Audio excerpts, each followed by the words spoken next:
বাংলাদেশ সাংসদ খুনে তল্লাশিতে গিয়ে বাগজোলা খাল থেকে উদ্ধার একাধিক হাড়। বাংলাদেশের এমপি খুনের ঘটনায় ধৃত সিয়ামকে নিয়ে সিআইডি ভাঙড়ের সাতুলিয়া এলাকায় বাগজোলা খালে তল্লাশি চালাতে আসে। সঙ্গে আছে নৌসেনা এবং কলকাতা পুলিশের ডিএমজি টিম। এর আগে গ্রেপ্তার হওয়া জিয়াদ যে জায়গার কথা বলেছিল তার থেকে ভিন্ন জায়গার কথা বলছে সিয়াম। সেই জায়গাতেই এদিন তল্লাশি চালানো হয়, উদ্ধার হয় বেশ কিছু হাড়। ধৃত সিয়ামের দাবি এগুলি বাংলাদেশের এমপি আনসারের শরীরের হাড়, যদিও পুলিশের তরফে ফরেনসিক পরীক্ষার জন্য পাঠানো হয়েছে।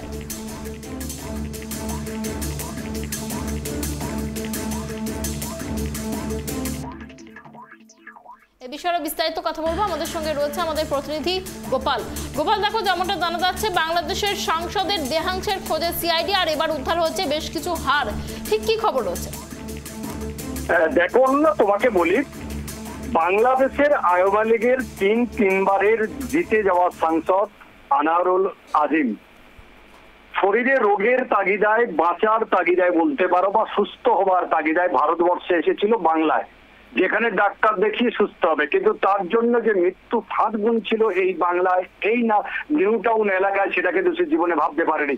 তুমি জানবে 12ই মে সে কিন্তু কলকাতায় আসে। কলকাতায় এসে সে কিন্তু তার এক বন্ধুর বাড়িতে ওঠে, গোপাল সাহা, গোপাল বিশ্বাস বলে একজন ছিল তার পরিচিত, তার বাড়িতে ওঠে। সেখানে কিন্তু দুদিন থাকে। দুদিন থাকার পর কিন্তু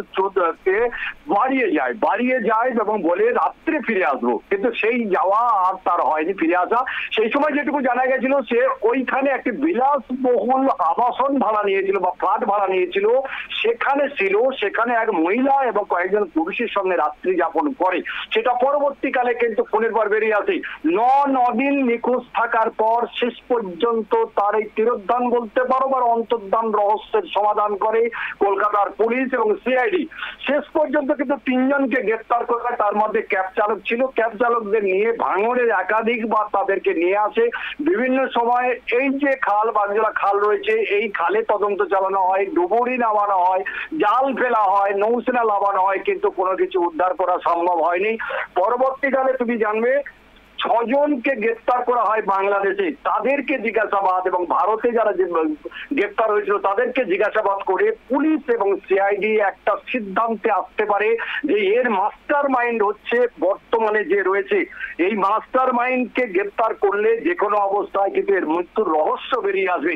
সেই মতো গতকালই মাস্টার মাইন্ডকে গ্রেপ্তার করে পুলিশ, এবং তার কাছে জিজ্ঞাসাবাদ করার পরে জানতে পারা যায়, এবং তাকে নিয়ে আজ কিন্তু ভাঙড়ের এই যে খাল রয়েছে, অর্থাৎ এই খালে আছে কৃষ্ণমাটি এলাকার বাগজোলা খালের কাছে যে খালটি রয়েছে, খালে কিন্তু নৌসেনার ডুবুরিরা নামে এবং একাধিক মানুষ নামে শেষ পর্যন্ত কয়েকটি হাড় উদ্ধার করা হয়েছে।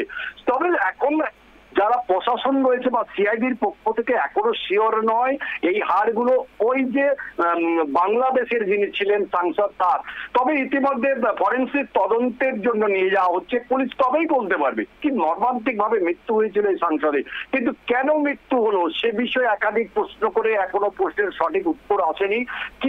কি ভিত্তি ছিল, এই মহিলাই বা কে, এর সঙ্গে এই যে বন্ধু বান্ধবরা এসেছিল তার সঙ্গে আবাসনে সময় কাটিয়েছিল তারাই বা কে, সেটা নিয়ে কিন্তু বারবার পুলিশ তদন্তে চালাবার চেষ্টা চালিয়ে যাচ্ছে। তবে একটা জিনিস পরিষ্কার হয়েছে, এই যে খুনের যারা খুন করবে বলে আগে থেকে সুপার কিলার ছিল, সুপারি দেওয়া হয়েছিল, বাংলাদেশ থেকে এখানে কবে আসছে, কবে থাকবে, কোথায় থাকবে তার থেকে সুপার কিলাররা জানতে পেরেছিল, এবং সেখান থেকে খোঁজ নিয়ে ছক কষেই কিন্তু এই সাংসদকে খুন করা হয়েছে বলে মনে করা হচ্ছে। তবে একটা বাংলায় এসে যে খুন হলো এটা একটা মর্মান্তিক ব্যাপার। এই ব্যাপারে কিন্তু পুলিশ সিআইডি ইতিমধ্যে তদন্ত শুরু করেছে। এখন দেখার প্রকৃত তথ্য উঠে আসে। অনন্যা, অনেক ধন্যবাদ আমাদের সঙ্গে থাকার জন্য গোপাল।